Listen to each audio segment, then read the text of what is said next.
a relationship that breaks every rule in the book. Some of the most dangerous predators on our planet, accepting a human into their pride. Ever get the feeling you've been surrounded by lions? I get it every day. It has taken Kevin Richardson years of patience and dedication to build this unique bond. Come. Let's go.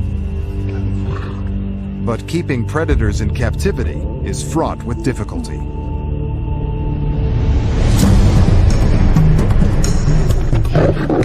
An angry lion needs help. A hyena cub is saved from certain death. And when lions meet, they clash. All while Kevin tries to keep his dream alive. I would hate nothing more than to see this place go and the animals in it. It's my life and soul.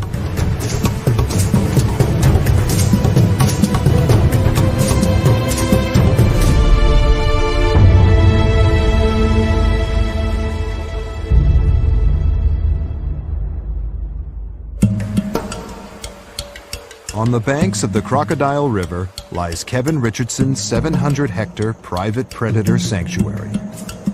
Home to lions, hyenas, and leopards. Known as the Kingdom of the White Lion, the park was established in 2005 for the making of a feature film. Now the movie is finished. There's no reason for the kingdom to exist. Unless Kevin can find another method to make it pay its way, the park and the animals will be sold. Kevin has dedicated the last 12 years to the lives and well-being of these animals. With their close bond, many are like his best friends. For him, turning his back on them is not an option. With a park that's running at capacity, it's vital that the animals share enclosures. But there is one lion that throws a wrench in the works. The star of the feature film, Thor, seems to have the usual trademarks associated with a movie star. Cravings for attention, the constant desire to look the part, and the diva-like tantrums. Well, Thor is a very temperamental lion. In fact, sometimes even I find it a little bit tricky to read his mood. He can be the happiest, most friendly lion, and then like that, he can also be a lion that will want to attack you over a rock that he wants to take possession over. Now, all lions, as we know, love their food. However, Thor wants to kill you even before you've given him the food. So Thor can be quite a tricky cat. There's a tragic sting to his tale. Lions are the only truly social cats, but after 2 years working on the movie, there was never a suitable cat that Thor could live with. Kevin worries for Thor's happiness and spends much of his time stepping in as a feline friend. So one of the few lions that actually really enjoys me to stick my finger right in his ear canal. I'm not bull dusting you when I tell you my finger's almost tickling his brain. When lions are in a group, they would groom each other and they lick each other's ears. So kind of like I use this brush, they would use their tongues and in they go. Now Thor obviously is not with anyone, so I've got to spend extra time just loving and grooming and bonding, and that's why I brush him. To provide Thor with stimulation, Kevin takes him for walks in the wild bush area surrounding the lion enclosures. It's home to, among others, giraffes, wildebeest, and impala.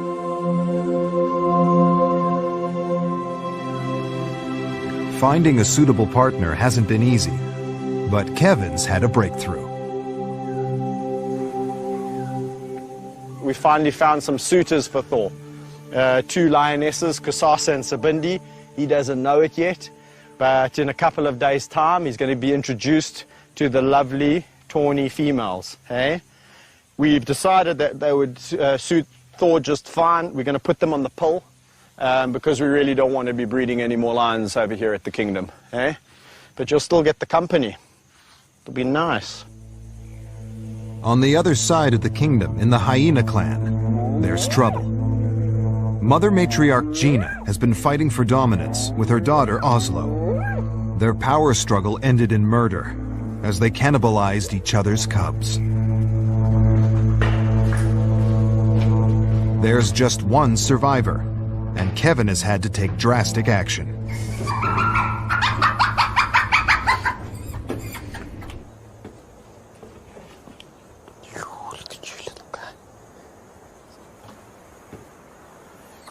This is the only surviving little cub, and I've had to remove him now because out of 5 cubs we've now landed up with nothing. I think we're going to have to take you and hand raise you, my little guy.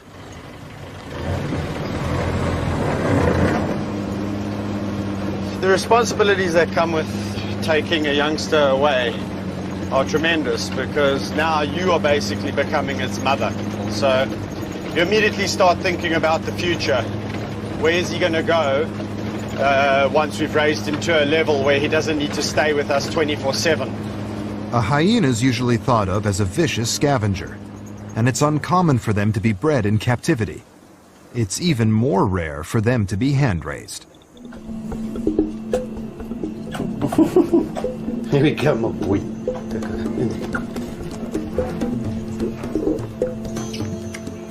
You don't want to stop for a burp then, boy? Hmm?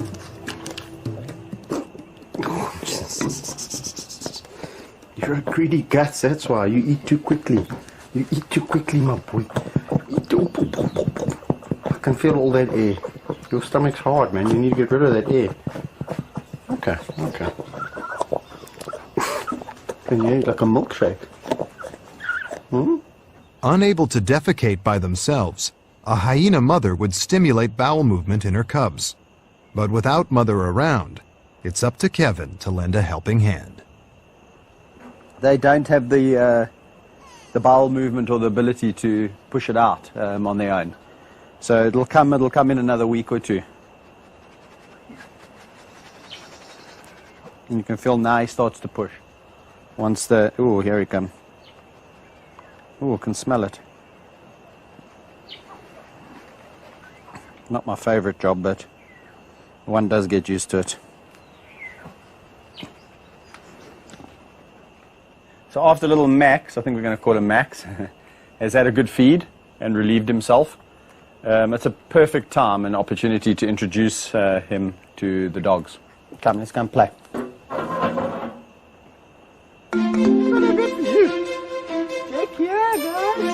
Cubs require constant socialization to prepare them for life back in the animal world. Over the years, Kevin has found help at hand on his own doorstep. He's seen, Valentino's seen many animals come through the house, so he's generally very good. He's been... Valley, stop it today. Slowly, boy. That's how you call him back. Because that little high pitch is, that's something that we found over the years they respond to. They make those sounds. With an additional animal to occupy Kevin's time, there's another weight bearing on his shoulders. He needs $15,000 to $20,000 each month just to break even. And without the facilities to welcome the paying public, it's becoming impossible for the kingdom to survive. At the moment our roads are not good enough, and our facility, the safety of the facility in terms of bringing kids around is not safe. It's not up to spec. So we'd have to spend a fair amount of money on that, and yeah, so it's kind of like a vicious circle. It's like we need to spend money to make money. Kevin is depending on some of the profits from the movie, which helped establish the kingdom, to enable it to have a chance at a sustainable future. The coming weeks will be crucial, as Kevin waits to discover if the film's release will be able to help prevent the closure of his park. The recent brutal battle between mother and daughter in the hyena enclosure resulted in the death of cubs. To restore peace, Kevin has decided to send the feuding daughter, Oslo, and her brother, Barung, to a new home. At the break of dawn, park veterinarian Claire Speedy prepares to dart them, ready for their move to a private zoo in Southeast Asia. I'll try and get her side on for you. I mean, so you can get her backside. Nice one. For Kevin and vet Claire, the priority now is to find Oslo.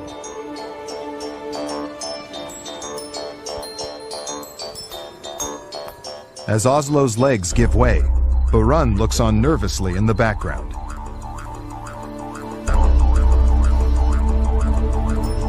Just moments later, he too is stung by Claire's anesthetic dart.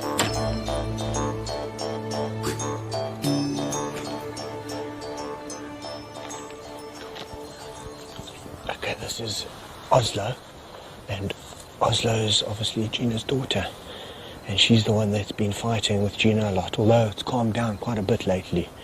But needless to say, it's going to flare up again. And the same goes for Barun. Barun is going to start breeding with his mother basically in another year or so. As they begin to look for Barun, it becomes apparent he's nowhere to be found. It's vital they quickly find the sedated animal. Unconscious, he could be in danger. Let's check down here about the den. Let's do this top half first. I think we've covered this area. Yeah. I've just looked right in that middle there. Claire asked me to look after the Barun, and I lost track of him, and now we can't find him. And he's gone down. It's not good to have an animal that's drugged just running around. Well, not running around, as the case may be. Found it!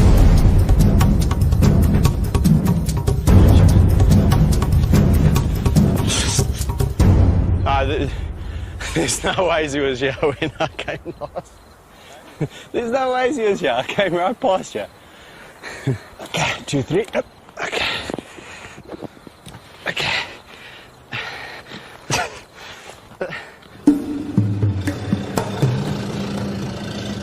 A few hours later, Oslo and Barun are on their way to the airport, the start of a long journey.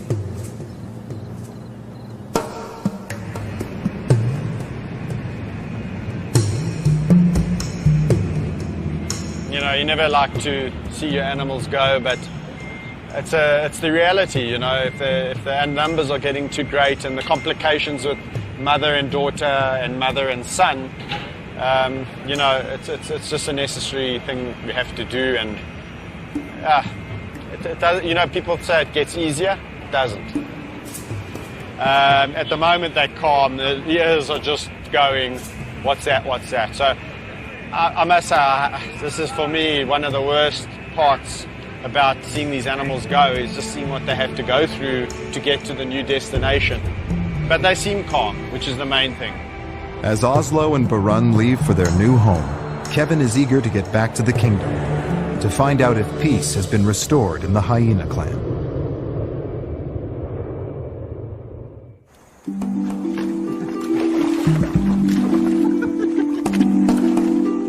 The following day, Kevin visits the hyena enclosure to check on the mood. Now the troublemaker has left the clan.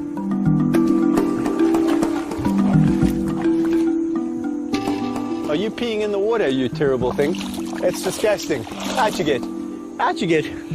This clan has calmed down so significantly since Barun and Oslo have left to their new home.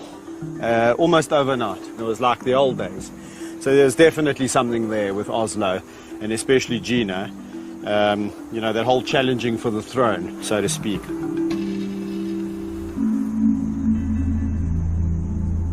The kingdom's nursery acts as a shelter for any of its abandoned animals. It's currently home to 2 lion cubs and 5 hyenas.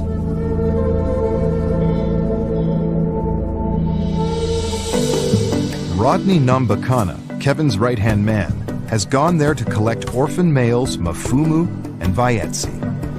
The cubs have grown up together and share a bond like brothers. They've now outgrown the nursery, and it's vital they join a pride of their own. Kevin and Rodney have a new pride of 6 young lions in mind.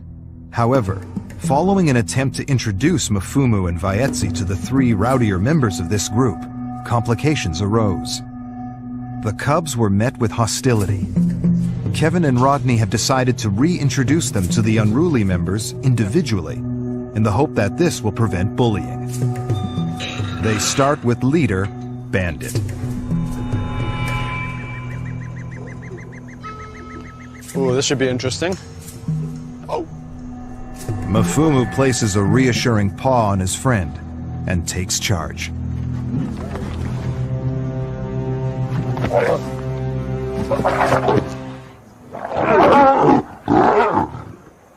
Be nice, Bandit. All get along nicely. Again, Mafumu dares to approach Bandit. Goes in to help, you see that? Slowly. Nicely, nicely. You see? No, no, no, no, no.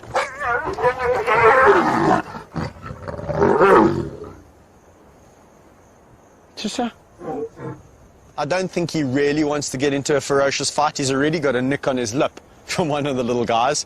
So his posturing is, look how big I am. I'm a big bandit, and I'll put you in your place. And these guys are like, oh, ears back. Don't pick on us. And as soon as he makes a big noise, they roll on their backs, which is the submissive behavior. I think we're going to have to just leave it for a while and let them all settle, just the three of them, before we start releasing more individuals into this group, because it can become complicated very quickly. Let's hope it works out, because if this doesn't work out, I don't know what I'm going to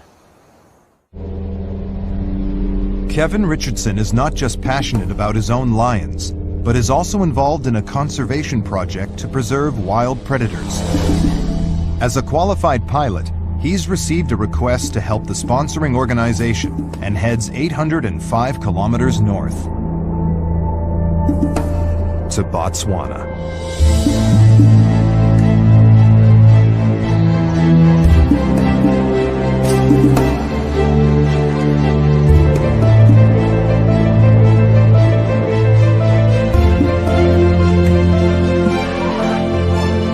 Deep in the Okavango Delta lies the research camp for the Botswana Predator Conservation Trust.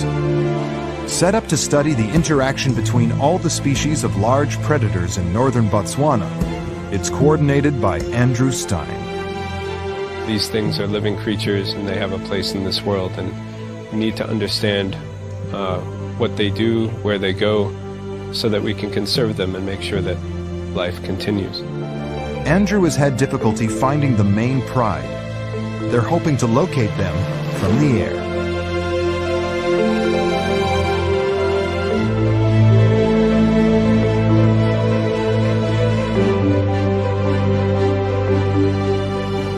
Yeah, we're quite close now. I've seen some vultures down here. Okay. So maybe let's see what we can see. Yeah, there's definitely something down there. The vultures are all landing in that tree. Okay. And in front of the tree, I'm not sure what it is, but I could have sworn it looked like a giraffe carcass. I'm going to just do one more circle around there. Okay. And see what, maybe we're in luck. Maybe these lions have made a kill. No, for sure, definitely. I can actually see a lion on the carcass. There's definitely a giraffe kill there, dude. All right, great. Let's just mark that. Let's get in there on the ground and have a look.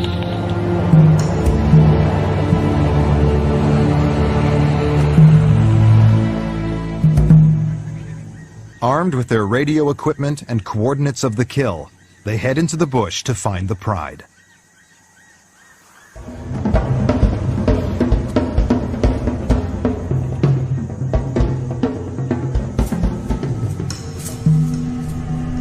As the sun reaches its midday peak, they finally catch their first glance of predator activity. Oh, there's a carcass down there. It's quite old, eh?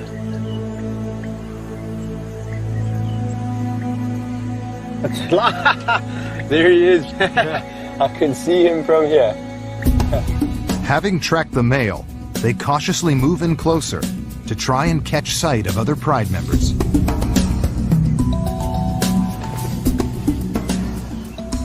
What are the dynamics of this pride? This is the largest pride that we're tracking. So there's 6 adult females, there are 9 subadults, and then 5 cubs that are a year or less, and then the 2 pride males. So it's one of the largest. Kevin tries to prevent his own lions from breeding, but the story in the wild is vastly different. Numbers are plummeting, and it's estimated there's been an 80% drop in less than 30 years.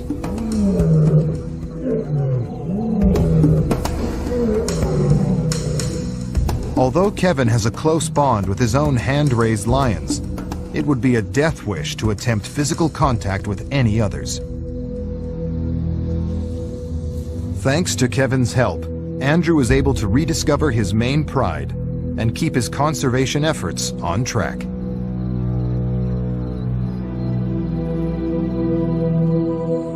Early the next day, Kevin returns to South Africa. But there's a dark cloud looming over the kingdom. Everyone's been relying on the success of the feature film to save the day. The pressure of these expectations weighs heavily on Kevin as he awaits news of the film's commercial success. Cinema revenues are looking meager, and the financial situation is about to take a turn for the worse. The movie's been pirated, along with a whole bunch of other South African releases that have been on circuit. And it's just so irritating. I mean, you work for so many years to put something out there, and then I don't even have the word for it, comes along and just cribs it and puts it on the street for, a fraction of the price. The consequences are far-reaching, and it goes as far as the kingdom, because if the movie did well on, combined theatrical, DVD, TV, the situation would look a lot brighter here. Pressure is mounting, and unless Kevin can find a way of raising much-needed cash, the future of the kingdom's residents looks bleak. If the film, for whatever reason now doesn't get out there, the consequences are that the park might have to shut down, and we might be having to find homes for 37 lions, 20-odd hyena, and the rest of the animals that live here. There is no easy solution. Lions will only be bought up where there's a demand, and at the moment I don't think there's much demand for lions. So quite frankly, I think unless somebody really came in here and bought them out, putting them down would be a real option.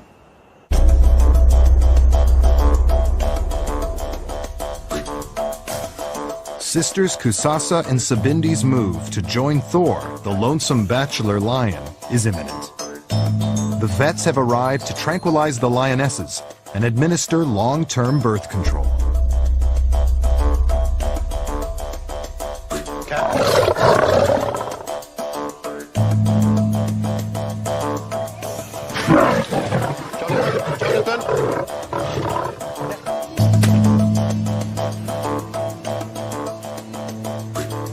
It doesn't take long for the drugs to take effect. And then they're fitted with a contraceptive implant. The device inserted behind their shoulder blades will ensure that they're unable to conceive for up to 3 years. The vets have another pressing procedure to carry out. Some of the lions have suffered from a mysterious outbreak of wart-like growths, which they're in the process of diagnosing. One of those affected is Kusasa. Secure in Thor's pen, the vets move quickly to remove the growth before she comes round. So Thor is clearly not happy, and it's because there's a lot changing in his life. He's moved enclosures. Now there's 2 lions that he can see and smell in his enclosure, and we're all here really irritating him. It's a delicate procedure. A wrong incision could sever a nerve ending. The removed growth will be sent to the laboratory for analysis, in the hope of determining the cause.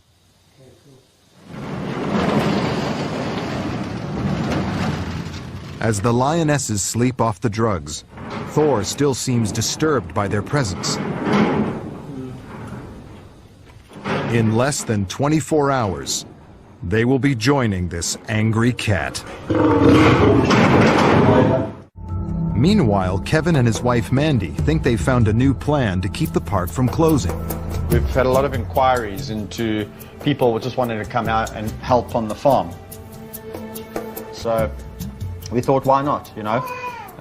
Let's get the volunteers through here. They can contribute in a positive way. And it can also help, you know, fund some of the things that we need to do here, you know. With a new baby in the family, Mandy in particular is looking at future ways for the park to support itself. It's not just about the income that international guys will pay to come through to us, it's about the working hands that we have on the farm. There are other things we are exploring to do with corporates and things like that at a later stage, but you know, every little bit counts towards running a big park like we have. At Thor's enclosure, the bachelor is about to meet the two lionesses for the first time. Kevin takes no risks before releasing Kusasa and Sabindi. Thor's still very aggressive. So I've had to bring the dart gun out and mix up some drugs for Thor, just in case I have to dart him to prevent him really tucking into these goals. So if it's getting out of hand and I feel that I might have to intervene, then this is what this is for. Fur is going to fly. I think people need to be aware of that. These are lions, they're not humans, and they have their own way and their own mechanisms of establishing hierarchy. One thing's for sure is Thor has to assert his dominance, and that's what he's going to do. Sure enough, Thor is living up to his temperamental reputation as he eyes up the new arrivals slowly coming round in his night pen.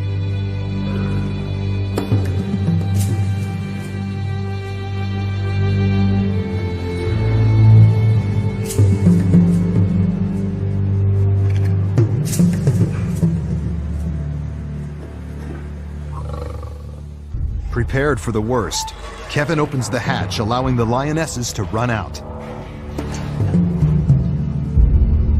But true to his unpredictable ways, Thor seems indifferent to their presence. Despite Kevin's anxieties, the girls don't seem too concerned with their new roommate. As soon as food arrives, it's the perfect opportunity for Thor to show off his dominance. Yeah.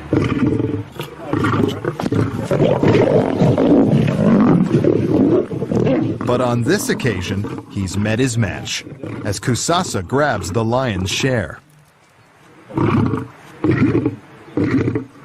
In the wild, this kind of behavior is what you would expect. If a male lion came across two females in the bush, he's a bachelor male roaming, it's not in his best interest to, you know, engage them immediately, because if he gets injured, that's the end of it. That could be the end of it. You know, from a wild perspective, Thor's behaving normal.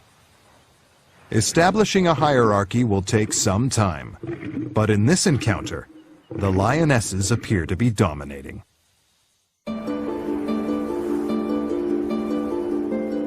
In another enclosure, Kevin faces a dilemma. Brothers Tao and Napoleon have spent their lives together. They're the oldest lions, and the first that Kevin hand-raised. At 12 years old, they're very much senior citizens, but can still keep their cubs in line and have a way with the ladies. But there's a problem with the mother of the group, dominant female Maddie Tao, who looks to be carrying cubs. With a lack of resources, more cubs could bankrupt the kingdom. She is quite a big eater, so she doesn't really watch her diet. But more than that, I've seen that the actual girth of her body is a lot wider. So I'm a little bit perplexed. I'm not quite sure whether she is carrying or whether she's just a little bit overweight. We have had it before with Maddie Tao, that just when we thought she wasn't pregnant, out popped some cubs.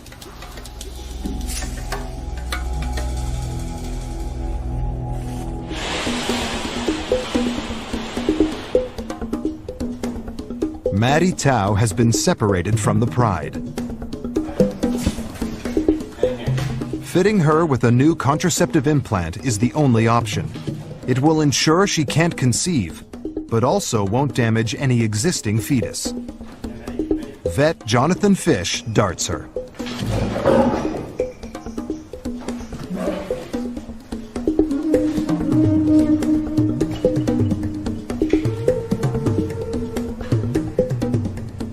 She does look quite wide, her back, her girth. When the lions generally fall pregnant, they increase in size from here to here.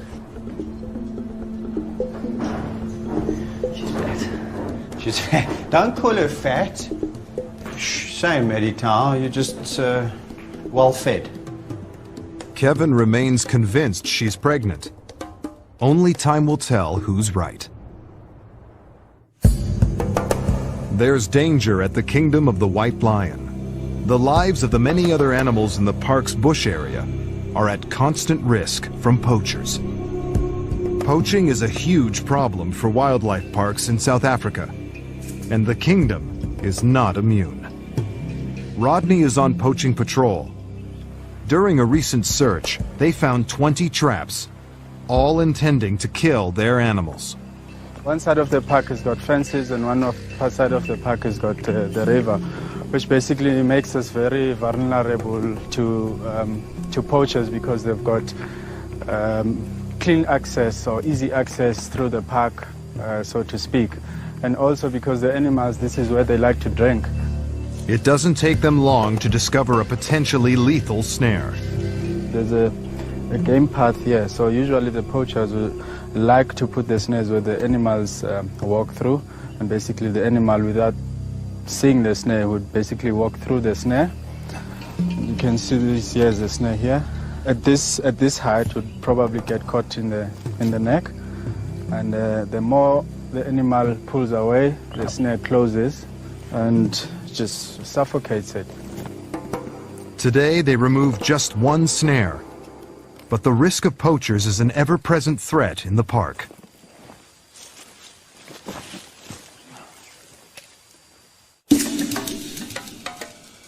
Back in the teenage lion enclosure, there's an animal that appears to be out of place. Spunnies has grown up with the lions and is a fully fledged member of Bandit's Pride. As the kingdom's pretend lion, he's never met a fellow hyena. Kevin and Rodney have decided, as the least threatening member of Bandit's troop, Spunny should be the next in the pride to be introduced to Mfumu and Vaetsi. Despite Spunny's familiarity with lions, as soon as Mfumu and Vaetsi arrive, he's being chased around the enclosure. But help is at hand for Spunnies when his old friend Bandit is released for his second encounter with Mfumu and Vaetsi. Kevin's hoping it will be a more peaceful affair than last time.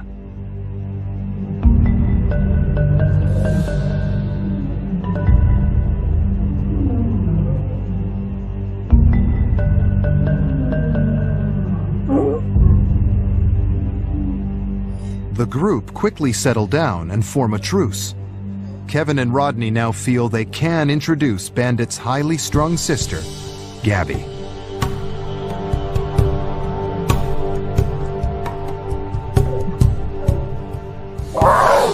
With backup in place, Spunny's confidence kicks in.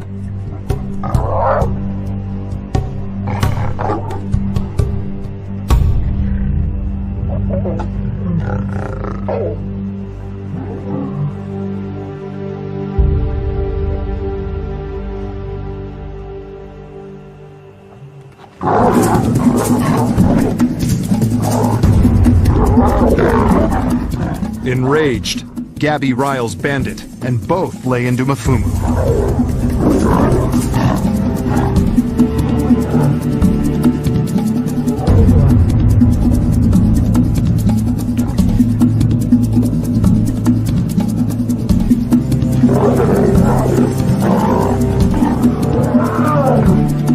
Stop it. Stop it. I promise I'll warning you. With tensions running high, Kevin has taken the controversial decision to intervene, to try and settle the fighting lions. Gabby. Gabby. Nice. Nice, Gabby.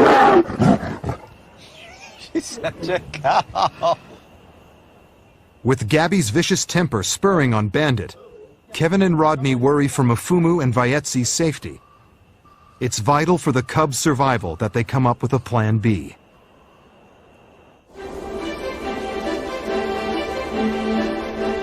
It's an early start at the kingdom. After yesterday's failed introductions, Kevin and Rodney have another card up their sleeves. They're going to let Mafumu and Vayetsi first form a coherent group with 3 of the calmer lions in Bandit's pride. If this works, they will join the rest. Got the 5 youngsters versus the 3 older lions. They stand a much better chance. Be nice.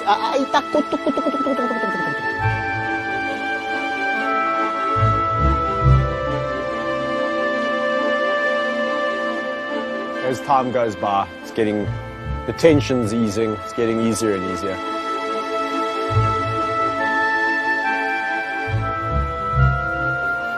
Mafumu and Vayetsi, you'll notice, are side by side, very still, very quiet, very low, and keeping a very watchful eye on what the other 3 are doing.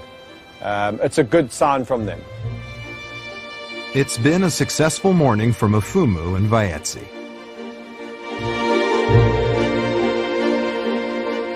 Kevin and Mandy's work has also paid off. The local volunteers are starting today. It's quite exciting, but also quite nerve-wracking from my perspective. There comes an added risk of now you've got extra people walking around the park. You don't know where they're sticking their hands. Got big predators in there that can kill you. So there's always that in the back of my mind. You know, I think 99% of it is pure logic, but you never know. Hello, hello. Hi. Nice to meet you. Yeah, you too. You too. How's it? Hi, I'm Kate. Kate, nice to meet you, Kate. Corin. Yes. I'll forget all your names in a second. Renee. Renee. I won't forget that because it's my second name. How you doing? Good, good. Welcome. Take and pass and go. Thank you. Cool. Oh, well, that's a good thing. Okay, thanks for all coming. It's really nice to have you all here, and I hope you're going to enjoy your volunteering at the Kingdom. It's an exciting phase to be part of, because one day, should the Kingdom be this, world-class tourist facility, you guys can say, well, I had a part to play.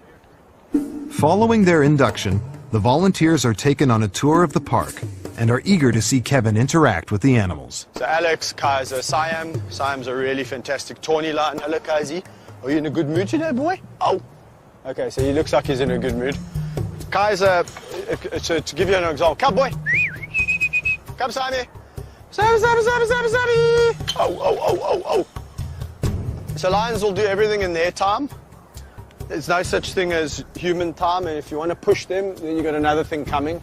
You've got to just be patient and, just go with the flow. Yeah, boy, yeah. Yeah, boy. Hola. Patience is indeed the order of the day. Sorry. As Kevin's calls fall on deaf ears, he tries his luck with Thor. But again, to everyone's astonishment, he is completely ignored. As a last resort, he steps in with Meg and Amy, who, true to form, give him a boisterous greeting. Free labor from local volunteers like these is invaluable.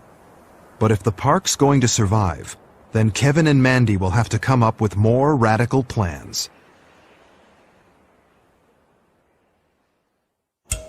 Following Lioness Maddie Tao's procedure to have a contraceptive fitted, it's been a waiting game to discover if she is pregnant, or, as the vet thought, overweight. So Maddie Tao, it appears that she's a little bit overweight, and she's not actually pregnant. Again, gestation-wise, it's been over 120 days, and there's no signs of cubs. So I think it's a little bit of a diet for Maddie Tao. Orphaned baby hyena Max has survived against all odds. Saved from the hyena den just days after his siblings were killed by their auntie, he's been hand-raised by Kevin. It's now time for his first outing to the nursery. There he will meet Mafumu and Vaetsi, on a break from visiting the older lions and some curious young hyenas. Over there, my little poopa. Look there! Don't be scared of them. They were once like you. They were once like you too. They know what it's like to be the smallest. Miff, miff, miff, miff, miff, miff, miff, miff, miff. Mafumu, the more confident of the two, wastes no time in making a friendly greeting. Hello, guy. This is going very well. This is going very well. Look at that. You've all been so nice. Eh? You've been nice. You're such a nice group of animals. Got such beautiful natures. Yeah.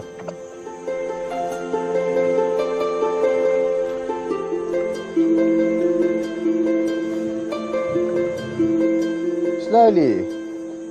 We all get so excited. Yeah. It's so exciting.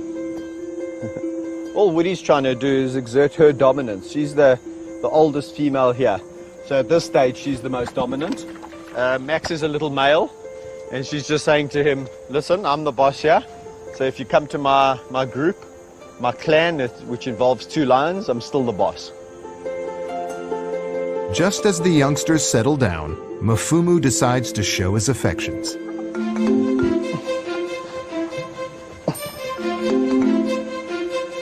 Hey, you're gonna break my back, man.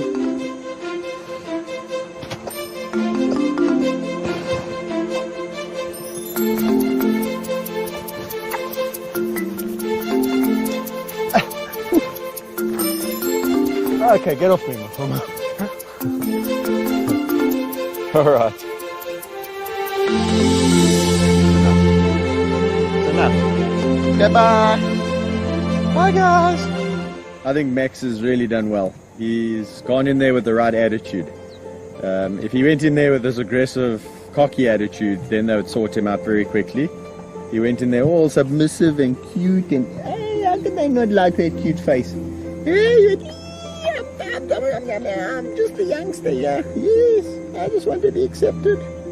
Yes. He's going to do just fine. He's a fantastic little guy.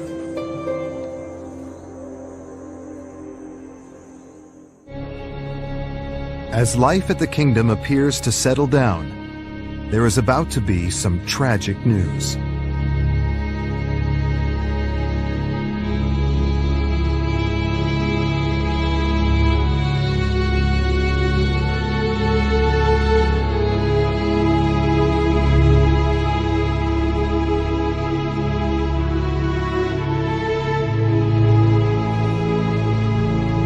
Lion cub Mafumu is dead.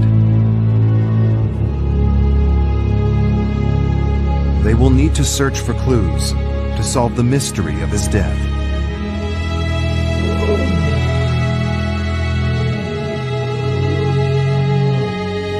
In the meantime, his best friend Vaetsi is left alone.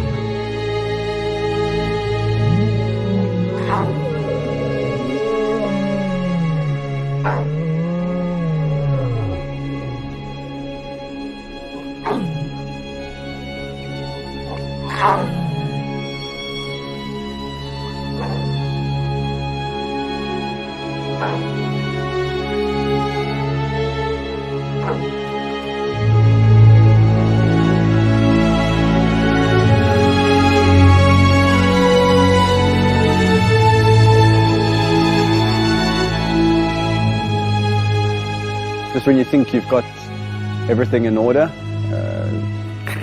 your whole world is kind of shattered. As Kevin mourns the death of Mafumu, the threat of losing the rest of his animals and the entire kingdom is about to become more real than ever.